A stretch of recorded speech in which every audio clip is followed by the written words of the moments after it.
ہماری ذمہ داری ہے کہ اگر ہم چاہتے ہیں کہ ہم اپنے ملک پاکستان میں حضور کا نظام دیکھیں تو پھر حضور کے نظام والوں کے ساتھ رہیں۔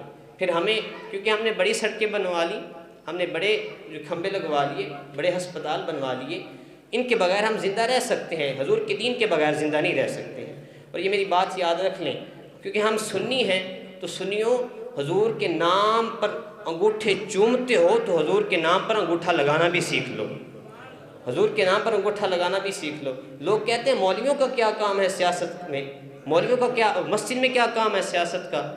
میں سید شبیر حسین شاہ صاحب کا جملہ کوٹ کروں گا، وہ کہتے تھے کہ بتاؤ، ارے لوگوں بتاؤ کہ امام الانبیاء سے بڑا مولوی کون ہے، مسجد نبوی سے بڑی مسجد کون ہے، ارے بتاؤ۔ اور وہ کہتے تھے کہ جب تک مسجد میں سیاست رہی تو صدیق اکبر آئے، جب تک مسجد میں سیاست رہی حضرت عمر آئے، حضرت عثمان غنی آئے، حضرت علی آئے۔ ارے جب مسجد سے سیاست باہر نکلی اس وقت یزید آیا تھا۔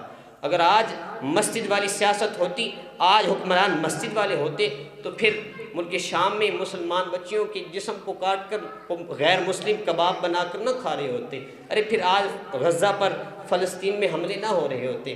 بلکہ دیکھو نا، وہ افغانستان میں مسجد والے حکمران آئے ہیں جنہوں نے اسلام پڑھا ہوا ہے، تو آج سارے کا سارا نظام سیدھا نہیں ہو گیا۔ وہ دیکھو آج اس کوئی چوری ہوتی ہے، لوگ تالا نہیں لگاتے، کھلے دروازے چھوڑ جاتے ہیں، پتہ ہے انہیں۔ بلکہ اس ملک کا وزیر، وہ ایک چلا، میں نے ویڈیو دیکھی کہ وہ ایک ماں جی سبزی لگا کر باہر کھڑی تھی، تو اس نے کہا کہ آپ یہاں کیوں کھڑی ہیں، ہم جو ہیں۔ انہوں نے کہا آپ گھر چلے جائیں، ہم آپ کو وظیفہ دیں گے۔ یہ اسلام کی پاور ہے۔